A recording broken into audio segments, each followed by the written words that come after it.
Alors moi je suis Fred Duval, je suis scénariste de BD depuis bientôt 30 ans. J'ai publié 172 albums je crois. Et oui. Et donc voilà, mes séries les plus populaires sont Carmen McCallum, Travis, Hauteville House, Jour J, Renaissance et j'espère bientôt Neo Forest. J'ai dû en oublier, j'ai travaillé, j'ai fait 13 Mystery, là je viens de terminer un Torgal qui paraîtra dans un an. Voilà, une carrière quoi. Oui, Philippe Scofoni, dessinateur. Je dessine en bande dessinée depuis 10-15 ans, une quinzaine d'années peut-être maintenant. C'est ma troisième série. Voilà, j'avais pas mal d'activités dans le storyboard publicitaire auparavant. Et en bande dessinée, c'est donc ma troisième série que j'entame avec Fred Duval pour Neo Forest. Un diptyque est prévu. Alors, Fred m'avait contacté par l'intermédiaire de l'éditeur pour la reprise de Carmen McCallum. Et j'avais décliné cette proposition, je ne me voyais pas faire la reprise d'une série longue comme Carmen. Mais ça m'avait permis de lire les albums. J'avais lu les premiers albums, quelques albums des années 90, mais là j'ai eu l'opportunité d'avoir les derniers albums. Et j'avais vu vraiment des choses très bien sur des thématiques qui me plaisaient beaucoup. Dans l'anticipation, dans comment la prospective sur des thématiques d'avenir. Et j'avais vu sa capacité à bien sortir des problématiques sociétales à travers une série, somme toute, assez grand public d'action. Et c'est à ça que j'ai pensé quand j'ai essayé moi-même d'écrire une histoire sans y parvenir. J'avais un concept d'histoire et je me suis dit peut-être que Fred il peut en faire une vraie histoire parce qu'il a cette vision du futur basée sur ce qu'il lit par exemple, sur ses connaissances qui peut structurer vraiment l'histoire comme étant une histoire de science-fiction. C'est Fred Blanchard qui avait repéré son travail principalement, qui m'a montré. J'ai trouvé ça super quoi. Ouais. C'est une ligne claire, très intéressante, une capacité vraiment d'une exactitude sur le posing, puis un très bon storyboard, c'est-à-dire qu'on cherchait vraiment un très bon dessinateur. Donc voilà, il n'y en a pas non plus en SF des tonnes de bons dessinateurs. Donc il est évident qu'il faut toujours contacter les gens, même si voilà, on sait qu'il y a peu de chances que ça soit accepté, mais on ne sait jamais sur quoi ça débouche. Et là, en l'occurrence, voilà, c'était vraiment, on a fait notre travail de rencontre, de se dire, voilà, moi je suis disponible, c'est quelque chose que je fais assez souvent. Quand les gens ont déjà une très grosse collaboration avec un scénariste, j'évite ça, parce que voilà, il ne faut pas aller trop manger dans les plates-bandes des autres, quoi. Mais voilà, quand je vois que quelqu'un est disponible, et qui correspond à ce que j'ai envie de faire, voilà. Et donc la rencontre après avec Philippe a été immédiatement constructive, parce que moi j'étais aussi dans un projet qui était un projet non pas de rupture, mais c'était commencé avec Renaissance, de recréer des séries de science-fiction, mais avec les bases qu'on a aujourd'hui, de 2020, de sociétal, donc c'était plutôt 2015 en l'occurrence, quand j'ai commencé Renaissance, où voilà, on n'était plus dans la prévention du réchauffement climatique, on est dans le réchauffement climatique, donc ce sont Renaissance comme Neo Forest, même si elles sont très différentes, sont des séries de l'adaptation en fait. Tandis que Carmen et Travis c'était des séries d'action, de prévention. Mais non, bon, attention, si on laisse faire les sociétés, si on laisse faire on va vers un monde à la Mad Max. Et bon, ça je suis en train de conclure parce que ouais, Carmen et Travis c'était des séries de prévention, on était dans les années 90. Et puis bon voilà, maintenant on est dans le réchauffement climatique, donc moi j'avais envie de renouveler ça. Voilà.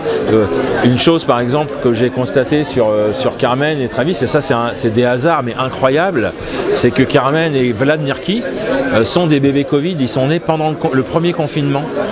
Et c'est super bizarre quoi, quand tu dis les personnages, et je l'ai su parce que c'est des libraires de Nantes qui suivent un peu ces deux séries et qui ont organisé l'anniversaire de naissance de Carmen et qui m'ont dit mais tu sais que Carmen c'est un bébé Covid quoi, c'est incroyable. Et donc ça sonne aussi un glas, c'est-à-dire que 20 bouquins, 30 ans, voilà, il est temps de conclure.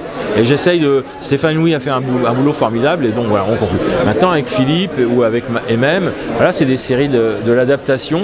Et Neo Forest était vraiment un projet pour moi qui était hyper important, qui est devenu hyper important parce qu'il y avait aussi une thématique commune avec Renaissance, mais une approche graphique totalement différente. Et j'ai aussi envie de ça c'est assez personnel, c'est d'aller aussi vers des auteurs maintenant qui sont différents des gens avec qui j'ai travaillé depuis 30 ans. C'est-à-dire des styles qui sont pas forcément toujours dans un certain réalisme, mais qui vont aborder des choses peut-être un peu plus expérimentales, peut-être. Et Philippe a répondu à ça. Même s'il avait fait des BD assez classiques, là on s'est mis vite d'accord sur le fait qu'il allait chercher quelque chose, voilà, qu'il était dans l'expérience. Et donc voilà, c'est ce que j'ai envie de faire. Je développe avec d'autres gens là aussi en ce moment des projets qui ne sont pas forcément des projets là où on m'attend. Le trait lui-même est un trait de crayon, même si je travaille en numérique, c'est un outil qui ressemble au crayon. Donc il n'est pas coloré a priori, après il peut peut-être par la colorisation du reste, comme c'est pas un trait noir, pur noir, prendre la couleur de ce qui l'entoure. Mais oui, c'était un choix de pas mettre de noir. J'ai pas d'aplat noir. J'ai un peu élaboré un style. J'avais besoin d'avoir un dessin plus doux, moins incisif que dans ma précédente série. Une envie comme ça, corporelle, de dessiner moins en force. Donc quelque chose qui, sans forcer la main, naturellement le crayon m'a paru une bonne solution et le trait un peu lâché. Oui, une sorte de vert, des kakis, quelqu'un m'a dit camouflage en fait. Des couleurs camouflage. Eh bien, ça m'est venu comme ça. Est-ce que c'est voulu? Une partie est voulue. Après, les choses se font aussi comme elles peuvent. Au final, ça donne quelque chose, je pense, d'un peu original, plus ou moins voulu, mais effectivement, il y a l'idée du vert qui est évidente quand on est dans la forêt, mais bon, il y a toutes sortes de couleurs dans la forêt. Non, je pense que c'est vraiment les choses me viennent. La couleur, c'est pas comme le dessin, c'est beaucoup, en tout cas chez moi, c'est moins cérébral, c'est moins voulu. On sent des vibrations entre les couleurs et on décide de les associer, mais on ne s'a pas trop pourquoi. Pas du tout, le palais n'a pas été modélisé parce que ça aurait été trop complexe. C'est lui qui m'a un peu mis le pied à l'étrier sur la 3D parce que ça m'intéressait, j'en faisais un petit peu mais sans connaissance.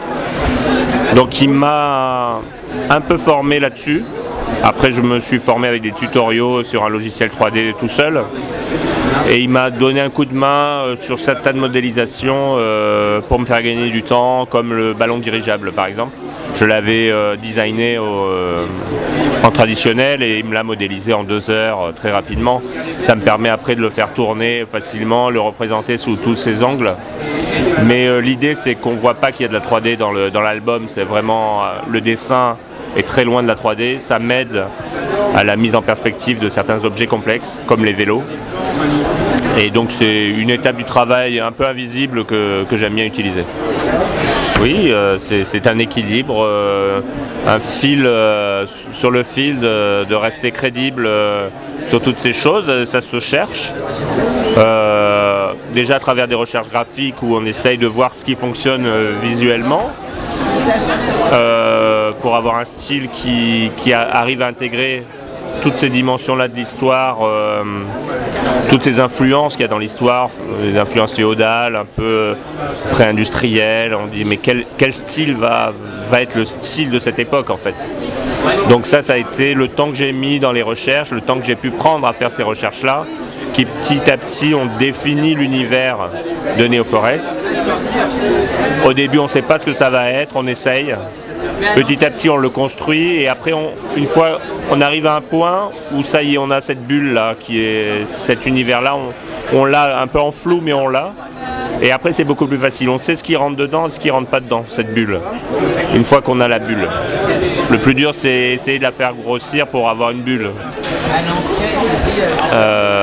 Et après, c'est des discussions avec Fred sur les technologies qui sont à l'œuvre à cette époque, quel genre d'énergie ils utilisent. Ça définit aussi beaucoup. L'énergie définit beaucoup les moyens de locomotion et tout le reste, donc les designs après vont être influencés par ça.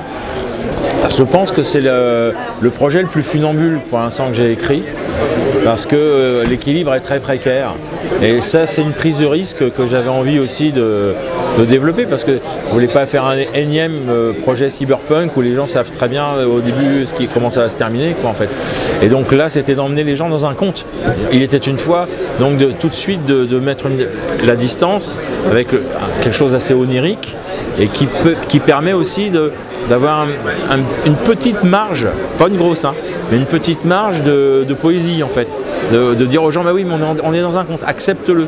Les gens qui n'acceptent pas, tant pis, mais je pense que ça, déjà, c'est une petite sécurité que j'ai prise et puis qui est vraiment une déclaration honnête au lecteur. On est dans un conte, d'ailleurs, qui parle dans un certain futur. Alors, on est dans un futur assez lointain, mais il était une fois, donc voilà. Donc ça m'amusait. Et puis après, bah oui, c'est beaucoup de réflexion, en fait, hein, pour savoir ce qu'on peut faire, ce qu'on peut pas faire. Voilà. Et on n'expliquera pas tout parce qu'il y a aussi un choix de faire en 2 épisodes. Donc aussi que les gens comblent certains blancs, c'est normal. Moi je trouve ça assez intéressant. Mais en tout cas, pour moi c'est très clair. Il y a eu une catastrophe, plusieurs sûrement. On est 5-6 siècles après cette grande catastrophe qu'on n'a pas datée à aucun moment. Et les choses se sont reconstruites avec des abandons de technologie, des choix qui ont pu être faits par les survivants, voilà. Et puis des choses qui ont été préservées, comme la génétique. Et donc, on sait très bien qu'une société, elle se développe là où on investit. Et donc là, ils ont vraiment investi dans la société. Alors, les arbres transgéniques devient l'énergie. Les arbres, les bûcherons ont des accidents. Il faut produire des mains, et ça, c'est le petit peuple qui en bénéficie. Et puis évidemment, on est dans un régime féodal, donc les seigneurs, eux, sont immortels, quasiment. Et on arrive donc maintenant à Cocteau, La Belle et la Bête, et tout ça, c'est un univers qui, pour moi, est aussi un rassemblement d'influences.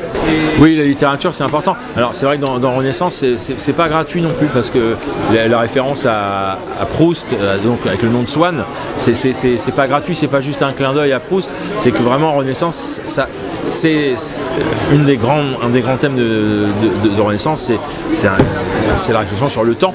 Et donc il y avait des petits points. Alors je ne me prends pas pour Proust, mais simplement je voulais ancrer le récit dans quelque chose. C'était une réflexion sur le temps que Swann va passer sur Terre, ce qu'il va y consacrer, les souvenirs qu'il en gardera, et avec une certaine nostalgie d'ailleurs, ou pas.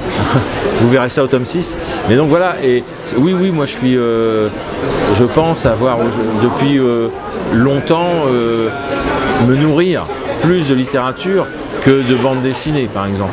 La bande dessinée, j'en lis parce que j'aime ça, mais ça n'est pas une source d'inspiration pour moi, la BD. Ça l'a été il y a 30 ans, quand j'ai démarré.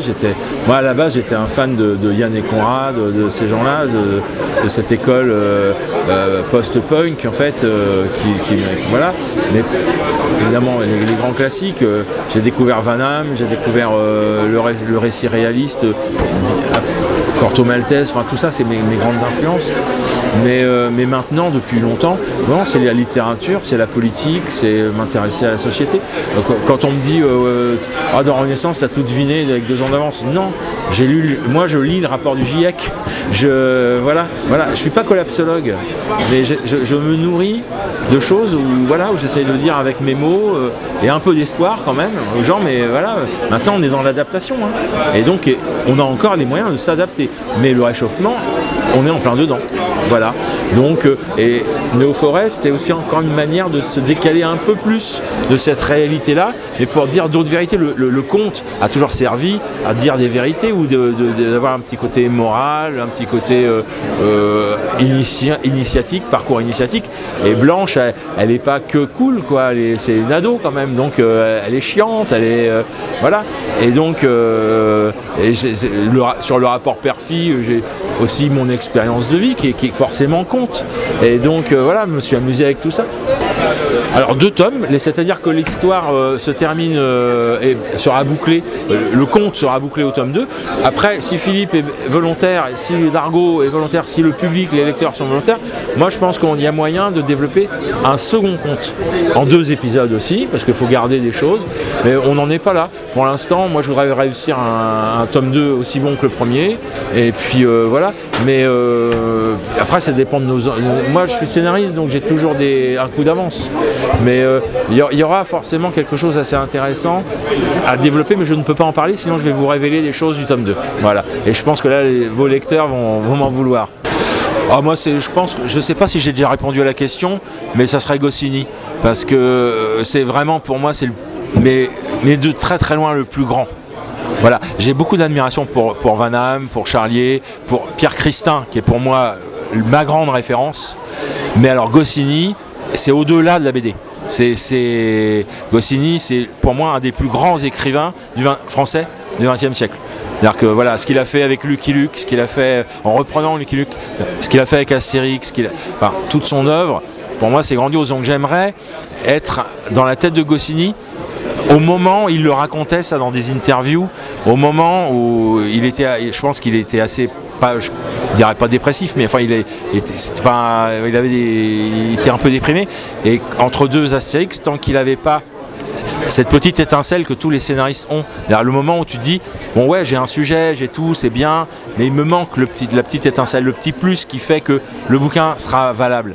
Et Goscinny en parlait beaucoup, et tant qu'il n'avait pas ça, il ruminait, et ça pouvait même le ronger un peu, je crois. Je connais pas bien son histoire, mais je crois. Et j'aimerais être dans sa tête au moment où il trouvait, quand il a trouvé le devin, quand il a trouvé la zizanie, qui s'est dit mais ouais, il y a un type qui arrive et qui est pire que Tartuffe, quoi. Voilà. Ça va être plaisant. Bon, moi, effectivement, c'est une question auquel j'ai répondu différemment, au moins par 2 fois. Et là, je cherche une 3e fois, mais je sais à quel point les autres fois, c'était complètement inventé, ma réponse, parce que je n'ai absolument aucune envie d'être dans la tête de quiconque. Tout le travail consiste à essayer de trouver sa spécificité quand on crée ou quand on dessine, en tout cas. Donc de faire avec ses défauts, de faire avec ses manques, de faire son style avec. Donc rentrer dans la tête de quelqu'un, c'est découvrir aussi toutes ses failles et tous ses manques. Donc ça serait très encombrant d'en plus avoir... Non, je crois que ça apprendrait pas grand chose, ça m'apprendrait pas grand chose. Par curiosité, tu parles de Goscinny, Uderzo dans le dessin, pour moi c'est une magie du dessin. Quand on voit ses planches originales sans repentir, on se dit quelle concentration il faut avoir pour avoir un dessin aussi juste du premier coup de pinceau. C'est quand même hallucinant. Voilà, pour le principe, je dirais lui, mais je sais bien que c'est pas comme ça que ça marche.